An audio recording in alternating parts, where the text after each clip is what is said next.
ओम शांति। पिछली कड़ी में हमने देखा कि कैसे श्री कृष्ण ने आसुरों का वध किया। आसुरों का वध करते करते उन्होंने अपने जीवन में ऐसी रोशनी ला दी जो औरों का भी जीवन रोशन कर दिया। और श्री कृष्ण को जैसे दिखाते हैं, हर एक अपने बंधन में बांधना चाहते हैं, हर एक उसको प्यार की डोर में बांधना चाहते हैं, लेकिन उसको बांधने के लिए हमें क्या चाहिए? दिखाते हैं कि श्री कृष्ण ऐसा नटखट लेकिन इतना प्यारा, उस नटखटपना से जो गोपियों की उसके पास फरियादें आती है तो उसकी माँ उसको ओखड़ी से बांध लेती है।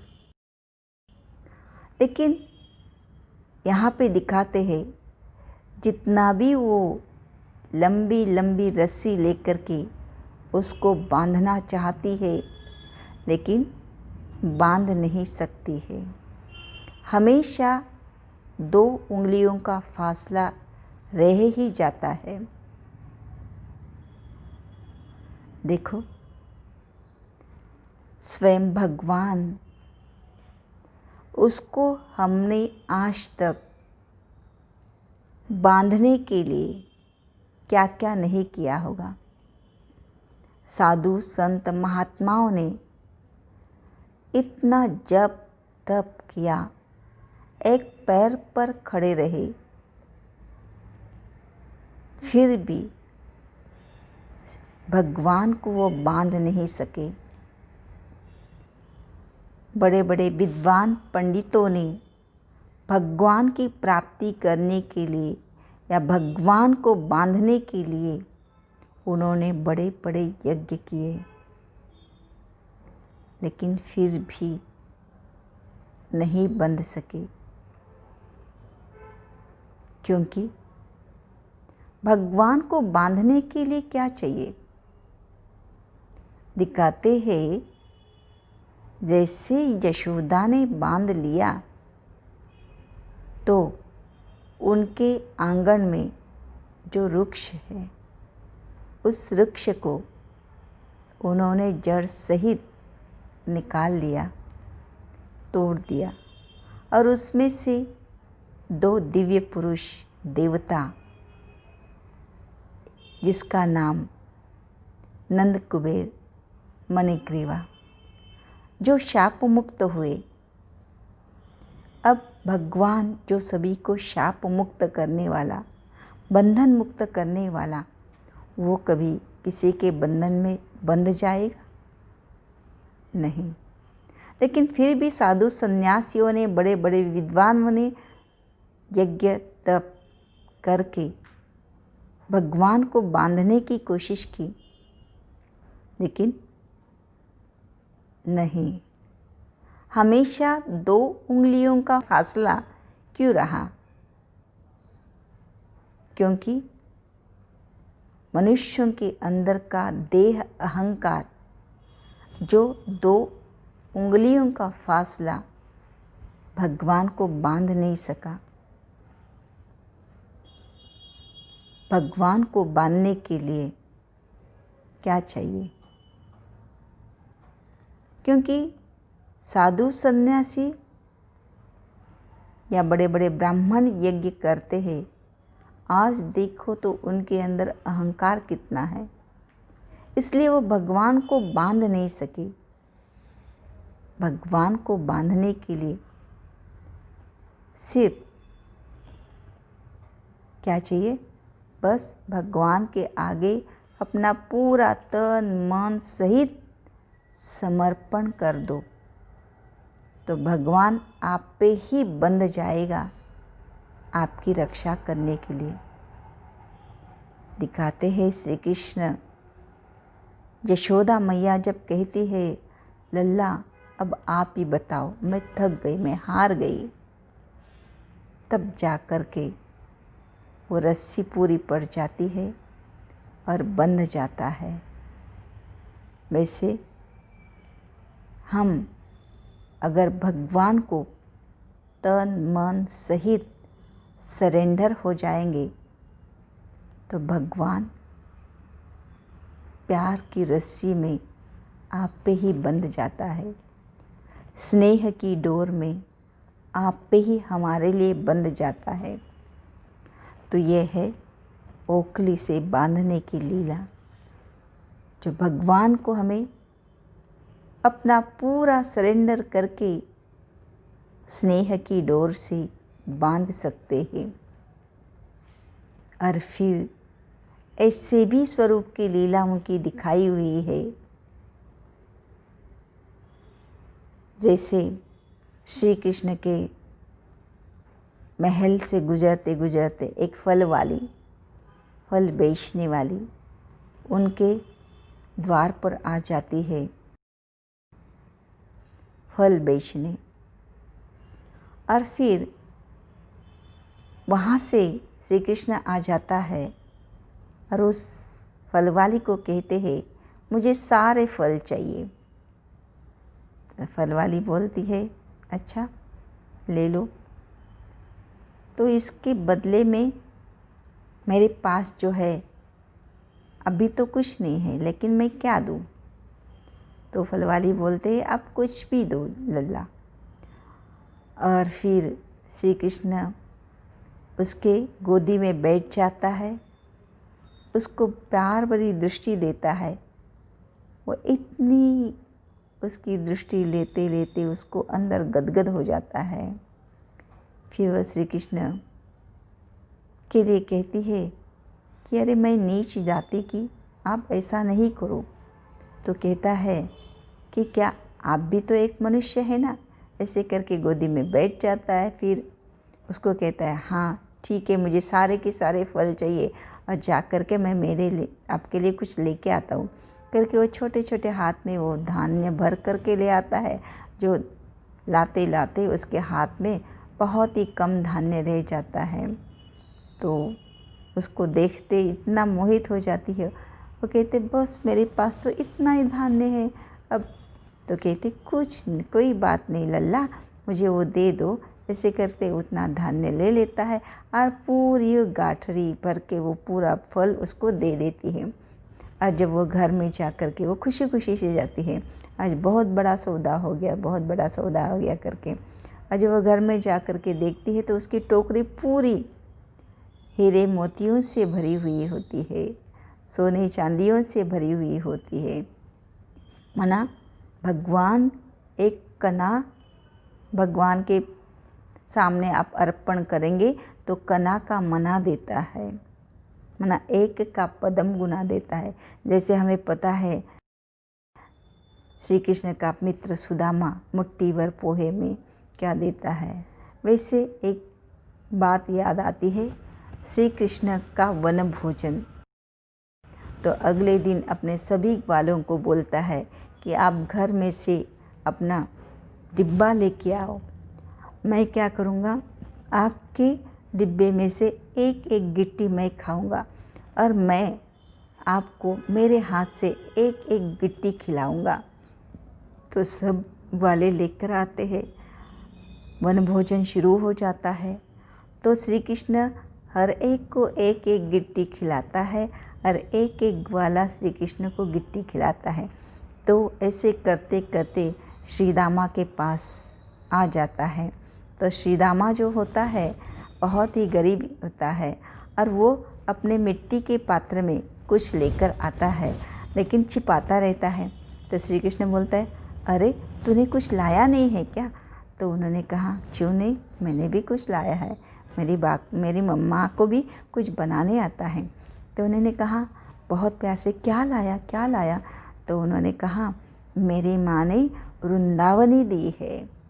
तो वृंदावनी कहते ही श्री कृष्ण कहता है ऐसा करना, मेरा सारा भोजन तू ले ले और वो वृंदावनी मुझे दे दे। तो वृंदावनी क्या होती है? वृंदावनी कड़ी को कहा जाता है। माना श्रीदामा के माँ ने श्री कृष्ण भोजन करेगा इसलिए बहुत ही प्यार से कड़ी बना करके दी। माना भगवान सिर्फ भावना का भूखा है, प्यार का भूखा है। भगवान को हमारे से कुछ नहीं चाहिए, सिर्फ क्या चाहिए? प्यार चाहिए। भगवान कहते हैं मैं तो दाता हूँ, देने वाला हूँ, मैं सिर्फ भावना और प्यार का भूखा हूँ। आप मुझे मेरे नाम से जितना अर्पण करते हो उसका पदम गुणा मैं आपको दे देता हूँ। तो ये भगवान की दाता स्वरूप की लीला है। फिर परमात्मा जो है उसको हर एक चाहता है। जिसे हमने देखा कि ग्वाले कितना कृष्ण को प्यार करते हैं, वैसे परमात्मा जो है इस परमात्मा को हर एक चाहता है। श्री कृष्ण के साकार रूप में दर्शाया है, ये परमात्मा का स्वरूप है जो हर एक चाहता है मुझे कृष्ण जैसा पति मिले, कृष्ण जैसा बच्चा मिले, कृष्ण जैसा पति मिले, सखा मिले। माना हर एक गोपी परमात्मा को किसी न किसी रूप में चाहती है। अब यहाँ गोपी कौन है? गोपी कोई ऐसा व्यक्तित्व नहीं है, ऐसे कोई देहधारी नहीं है। ये आत्मा को दर्शाया गया है। हर एक आत्मा परमात्मा को कोई न कोई रूप में चाहती है, चाहना रखती है भगवान से। तो हर एक गोपी के साथ कृष्ण को दिखाया है। ये परमात्मा का साकार रूप हर एक गोपी के साथ दिखाया गया है। तो ये गोप गोपियों की महारास जो है, माना हम हर आत्मा ने परमात्मा को अपना समझा है। परमात्मा मेरा है, मेरा ही है। जब भगवान मेरा है और भगवान का सारा संसार है तो सारा संसार अपना हो गया ना। और जहाँ अपनापन होता है वह कोई भी प्रकार का मतभेद नहीं होता है, किसी भी प्रकार की कमजोरी नहीं देखी जाती है। क्योंकि जो अपने होते हैं उनकी कमी कमजोरी नहीं देखी जाती है। जो अपने होते हैं उनके साथ एडजस्ट होकर के चलना होता है। इसलिए महारास में दिखाया हुआ है सबका एक्शन एक जैसा है। और हम देखते भी हैं जब हम गरबा रास करने जाते हैं तो वहाँ पे भी किसी को अगर गरबा रास खेलने नहीं भी आता है तो उनको कहते हैं ना, अरे खेलो ना, क्या होता है, हम एडजस्ट करेंगे आपको। या तो हम एडजस्ट करके उनके साथ ताल में ताल जोड़ के खेलते हैं। वैसे यहाँ पे भी जब अपने होते हैं तो अपनों के साथ एडजस्ट होकर के चलना, यही तो महारास है, यही तो संस्कार मिलन है। क्योंकि भगवान मेरा है और ये भगवान का सारा संसार है। तो सारे संसार को जब हम अपनाते हैं तो हर एक के साथ एडजस्ट होकर के चलना बहुत सहज हो जाता है। तो ये है परमात्मा के साथ गोप गोपियों की महारास। तो गोप गोपियाँ कौन हैं? ऐसे कोई व्यक्तित्व नहीं है, हम ही है। हर एक आत्मा गोपी है और हर एक आत्मा के साथ परमात्मा रास करता है। ये परमात्मा महारास कहा जाएगा। फिर हम आते हैं कालिया मर्दन। कालिया जो है ये क्या है? तो कालिया जो है ये हमारी तृष्णाएं, वासनाएं, इच्छाएं, कामनाएं हैं जो मनुष्य के साथ ही रहती है। इनके अधीन मनुष्य हो जाता है तो बेहोश हो जाता है। दिखाते हैं कालिया जब गोकुल या ब्रजवासी या नंदगांव में जब चला आता है तो उस नदी का पानी जहरीला हो जाता है और उसके चारों ओर से जो भी झाड़ है, जो भी हरियाली है, वो पूरी सूख जाती है। लेकिन एक कदम का वृक्ष होता है, वही सिर्फ हरा भरा रहता है। बाकी चारों ओर पूरा सूखा जैसे जल गया है और वहाँ जो भी पानी पीने जाता है बेहोश हो जाता है। तो ये जो इच्छाएं, तृष्णाएं, कामनाएं, वासनाएं जो होती है वो दो प्रकार की होती है। एक होती है सांसारिक इच्छाएं, तृष्णाएं, कामनाएं, वासनाएं जो जहरीली होती है, जिसके कारण हमारे संबंधों में अनबनी होती है, संबंधों में कड़वाहट हो जाती है और इन सभी को प्राप्त करने के लिए हम बहुत ही लो लेवल तक अपने आप को ले जाते हैं, जहाँ इनके अधीन होकर के हम ऐसे बेहोश हो जाते हैं और उस बेहोशी में क्या काम करते हैं गंदा हमें समझ में नहीं आता है। इवन किसी का खून भी करते हैं, इसलिए वातावरण दूषित हो जाता है। लेकिन इन्हीं तृष्णाओं, कामनाओं और इच्छाओं को हम डाइवर्ट कर सकते हैं। जैसे श्री कृष्ण ने उस कालिया को कहा कि यहाँ से आप निकल जाओ, माना उसके रास्ते को ही चेंज किया। ऐसे ही हम जो इच्छाएं, तृष्णाएं, कामनाएं हैं, इनको भी अगर हम डाइवर्ट करेंगे, सिर्फ परमात्मा को प्राप्त करने की इच्छा रखेंगे, कामनाएं रखेंगे, तो परमात्मा हमारी तृष्णाएं बुझा देगा, प्यास बुझा देगा। तो ऐसे हमारे इन कालिया का दमन करना है, मना उसको ट्रैक ही चेंज करना है। देखो, सभी आसुरों को श्री कृष्ण ने मारा, लेकिन कालिया को नहीं मारा। कालिया का कहा ट्रैक ही चेंज कर दो, मना उसको मोड़ लिया। वैसे ही क्यों?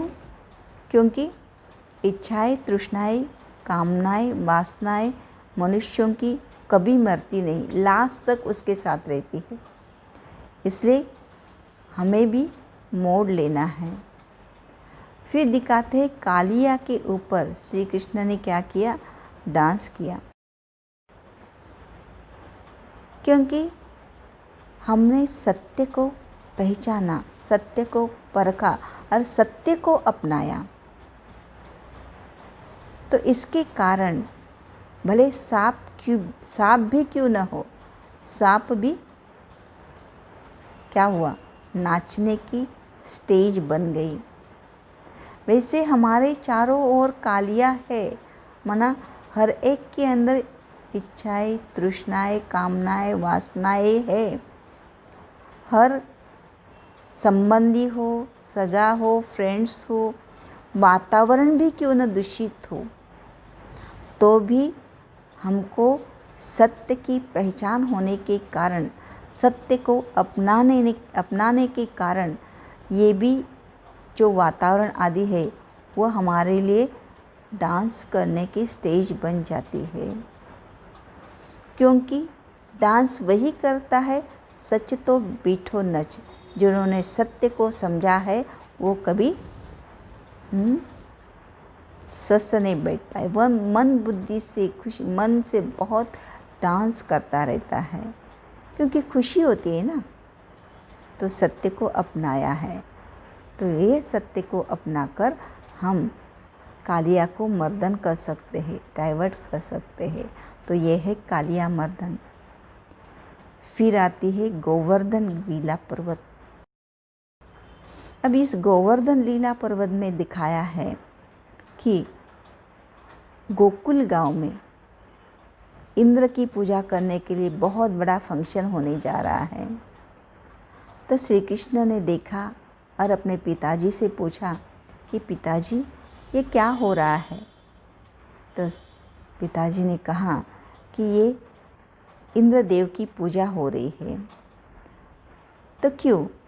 क्योंकि बरसात अच्छी हो गई, इंद्रदेव खुश होगा तो बरसात भी अच्छी देगा, तो फसल भी हो जाएगी, हरियाली हरियाली हो जाएगी। तो श्री कृष्ण कहते हैं कि ऐसा क्यों, उसको खुश करने की क्यों ज़रूरत है, वो तो उनका कर्तव्य है, वो तो उन्होंने करना ही चाहिए। तो नंद बाबा को वो तो समझ में आता है कि ये बराबर है, राइट है। लेकिन नंद बाबा कहते हैं हम ये भी करेंगे और बाद में गोवर्धन की भी पूजा करेंगे, क्योंकि श्री कृष्ण क्या कहते हैं कि वो उनका कर्तव्य है, उनकी पूजा करने की ज़रूरत नहीं। देखो तो हमको गोवर्धन की पूजा करनी चाहिए और इन गायों की पूजा करनी चाहिए, क्योंकि गोवर्धन हमें घास उगाता है, गायें घास खाती है, इसलिए गायें दूध दे सकती है और उसके ऊपर ही तो हमारा सब चलता है। तो सच्ची पूजा के करनी है, सच्ची पूजा करनी तो गोवर्धन की और गायों की करो। ये तो इंद्र की उसकी कर्तव्य, उसको करना ही चाहिए, तो उसकी पूजा करने की ज़रूरत नहीं है। तो नंद बाबा ने शुरू किया, चलो हम गोवर्धन की पूजा करते हैं, बराबर है, इंद्र तो अपना कर्तव्य करता है, पूजा तो गोवर्धन की करनी चाहिए, करके उन्हें गोवर्धन की पूजा करना शुरू कर दिया। तो गोवर्धन की पूजा करना शुरू कर दिया तो यहाँ पे इंद्र को ये सब पता पड़ा कि ऐसे ऐसे वो बालक है, उसके सब मानने लगे और आपकी पूजा छोड़ करके गोवर्धन की पूजा करने लगे, ऐसे उनके सैनिकों ने कहा। तो इंद्र को बहुत गुस्सा आता है। तो इंद्र ने कहा जाओ, जा कर के पूरे ऐसी वर्षा करो जो पूरे गोकुल गांव को डुबो दो। तो देखा तो इतनी वर्षा होने लगी, इतनी वर्षा होने लगी जो गोकुल गांव में पूरी बाढ़ आ गई। सभी कृष्ण के पास पहुँचे कि देखो कृष्ण आपने क्या किया, अब इंद्र से आप माफ़ी मांगो क्योंकि हमारा गांव पूरा डूब रहा है। तो कृष्ण ने कहा कि चलो मेरे साथ। ऐसे करके उन्होंने गोवर्धन गिरी पर्वत को उठा लिया और गोवर्धन गिरी पर्वत को उठा लिया। तो यहाँ पे तो बहुत ही बाढ़ आकर के पूरा बह रहा है, लेकिन जो श्री कृष्ण के साथ आए, गोवर्धन गिरी पर्वत श्री कृष्ण ने उठाया, उनके छत्र छाया में वो बैठ गए और एक हाथ में गोवर्धन गिरी पर्वत उठाया और दूसरे हाथ में श्री कृष्ण बांसुरी बजा रहा है। ऐसे 6 दिन हो गए, पूरी बारिश कर करके इंद्र के सैनिक भी थक गए, इंद्र के पास चले गए। तो इंद्र ने कहा कि अच्छा आपने बहुत कार्य किया है, थके हारे आए हो तो विश्राम करो। तो देखा तो उसका चेहरा ऐसा था कि बहुत चिंतित। श्री कृष्ण ने कहा कि ऐसा वो बच्चा है कि वो पता नहीं क्या है, इतनी बारिश कर कर के हम थक गए लेकिन वो नहीं थका है। तो क्या, तो इंद्र खुद ऐरावत लेकर के उसके पास पहुंचा। उसने देखा, बहुत क्रोधित, बहुत अलग अलग वर्षा कर रहा था, कभी आग के गोले फेंक रहा था, अलग अलग शस्त्रों का उपयोग कर रहा है, लेकिन कुछ भी नहीं हुआ। आखिर वो भी हार गए और यहाँ देखो तो श्री कृष्ण ने 7 दिन गोवर्धन गिरी पर्वत अपने अंगुली पर उठाया, लेकिन पहले 3 दिन श्री कृष्ण अकेला ही ये गोवर्धन गिरी पर्वत उठा के रखा। फिर उसकी यशोदा मैया सभी गोप गोपियों को कहते हैं कि श्री कृष्ण छोटा है, कितना देर तक वो अकेला उठा के रखेगा, आप भी तो सहायता करो।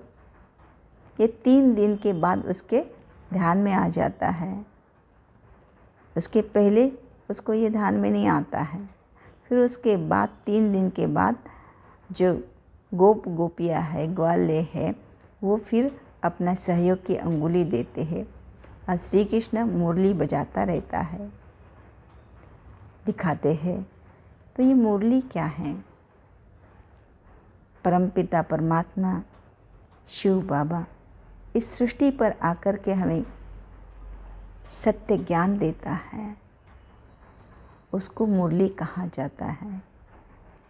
और मुरली में हम देखते हैं वो काठ की मुरली दिखाते हैं, उसके अंदर कोई भी प्रकार की गांठ नहीं, मुरली पूरी अंदर एकदम खाली होती है और उसमें से जो शब्द निकलते हैं, सार निकलते हैं, वो मुरली कौन सी है? ये कोई काठ की मुरली नहीं है। श्री कृष्ण की मुरली रत्न जड़ित दिखाती है। ये ज्ञान रत्न देने वाली मुरली है, जिस ज्ञान रत्न से हम अपने आप को परमात्मा को समझ लेते हैं, हमारे कर्म विकर्म की गति को समझ लेते हैं। इन सारी बातों को समझने के लिए हमें टाइम लगता है। फिर 3 दिन के बाद चौथे दिन हर एक गोकुल निवासी अपनी सहयोग की अंगुली देती है। माना हमें जब परमात्मा ज्ञान समझ में आता है, तब हम इस कलियुगी रूपी पहाड़ को उठाने के लिए, जिस पहाड़ में जैसे दिखाते हैं इंद्र जो है उसके अंदर कितना क्रोध है, कितना अहंकार है, इन सब को उठाने के लिए इन सहयोग की अंगुली हम परमपिता परमात्मा को दे देते हैं। इसलिए कहते हैं सर्व के सहयोग से सुखमय संसार। तो ये सुखमय संसार भी कब होगा? जब हम अपने अंदर के इन विकारों को त्याग करेंगे। इस कलियुगी रूपी पहाड़ जो इन विकारों का भरा हुआ है, इसको उखाड़ कर फेंकने के लिए मदद करेंगे, तो ही हमारा सुखमय संसार हो जाएगा। तो परमात्मा को ये लीला इसलिए करनी पड़ी, जो हमारे अंदर जो विकार है उनको पूरी तरह से हटा दो। जो समाज के अंदर अंधविश्वास, कोई मानसिक मान्यताएं है, कुरीति है, कुकर्म है, जिसको दिखाते हैं कि देवताएं इनका प्रकोप हो जाता है, इन सारी प्रवृत्तियों को पूरी तरह से काटने के लिए ये ज्ञान हमें भगवान ने दिया है कि इन सारी वजह से ये कलियुगी रूपी पहाड़ बड़ा होता जा रहा है। तो इन सब भी अपनी मानसिक मान्यताओं को इस पूरी तरह से खात्मा करो और इस ज्ञान को अपना कर अपना जीवन उज्जवल बना दो। तो ये गोवर्धन पर्वत क्या, ये सब लीलाएं भगवान को हमें शिक्षा देने के लिए करनी पड़ी है। तो ऐसी गोवर्धन लीला पर्वत है। ओम शांति।